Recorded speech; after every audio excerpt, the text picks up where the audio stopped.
Good evening, River Bandits fans, and welcome back to Modern Woodmen Park for the finale of a 4-game set and 4-game homestand here at Modern Woodmen Park.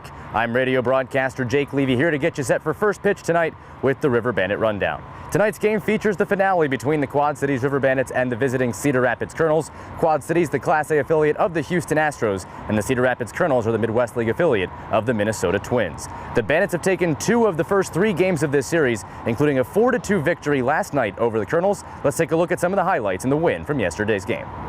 Jose Hernandez on the mound for the Bandits, looking for his first win of the year. Was in some trouble in the first 2 innings, but got a double play in each frame to get out of trouble. Here's a ground ball with runners at the corners and 1 out for a 4-6-3 twin killing in the second. Kept it scoreless. Then in the home half, Connor Gettert going to help get the scoring started. He doubles down the left field line. Runners at second and third with 2 outs for Arturo Michelena. He hits a single just through the left side, able to score Hermelyn. One of 3 runs Anthony would score in the game, and that made it 1-0. Cedar Rapids responded in the top of the third. A fly ball to center, deep enough for a sacrifice fly to snap a 20-inning scoreless streak for Jose Hernandez and tie the game at 1 apiece. But in the home half of the third, Quad Cities uses a 2-out rally to get right back in front. First is Kyle Tucker ripping a single to right field. Then Dexter McCall, a ground ball past a diving Luis Arias, who bobbles it, and just barely McCall able to leg it out. And that sets up Hermelyn for a line drive single into left field, bringing Tucker around from second to re-give the Bandits the lead. It was 2-1. Then a wacky play here in the fourth. A grounder up the third base line. Warnes a long throw to first, not in time. The runner at second trying to take third. He throws it away, does McCall, but Warnes backs it up and catches J.J. Fernandez trying to score at the plate. Good tag by Hermelyn. It was still 2-1 Bandits.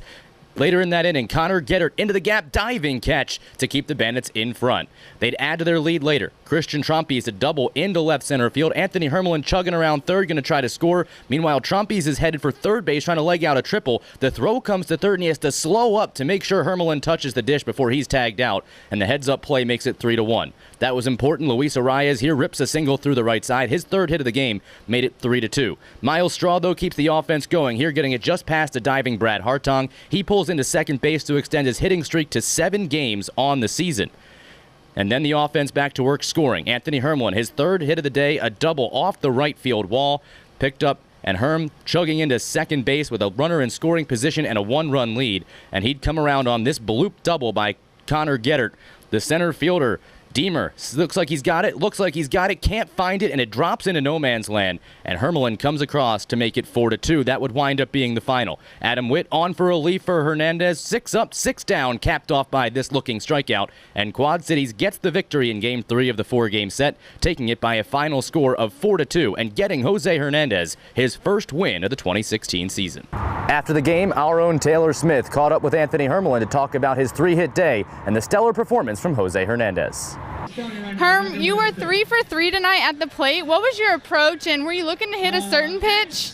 I was just trying to stay to the middle of the field, and I've been working hard on that in BP every day, so it just kind of paid off today.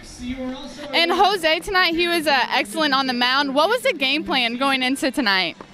Well, last night we didn't do a good job at throwing strikes. I think we walked 7 guys. So tonight, it's just kind of the focus on getting ahead of hitters and, staying good and staying attacking. And I think he did a good job tonight. Colonel starter Miles Nordgren went the distance in the loss, but Quad Cities gets back to 3-4 in this second half and move a little bit closer in the standings. Let's take a look now at the full second half standings entering play tonight. Starting in the Western Division, the Clinton Lumber Kings are a perfect 7-0 to start the second half of the season. Got a sweep at home to start the second half against Kane County and have now taken 3 of the first 4 games in their series this week against the Wisconsin Timber Rattlers. Beloit and Cedar Rapids tied at 4-3 between Burlington, Quad Cities, and Wisconsin all 3-4, and then Kane County and Peoria are both 2-5. On the eastern side, it's a 2-way tie atop the standings. Lansing and South Bend are both 6-1 before Fort Wayne comes in at 4-3, then a 2-way tie between Great Lakes and Lake County at 3-4, and a 3-way tie in last place between Bowling Green, Dayton, and West Michigan. Last night, the River Bandits got their starter Jose Hernandez his first win of the 2016 season. Tonight, they'll try to do the same for Yohannes Kiala, who gets the nod for the Bandits. Let's take an in-depth look now at the pitching matchup for tonight's game.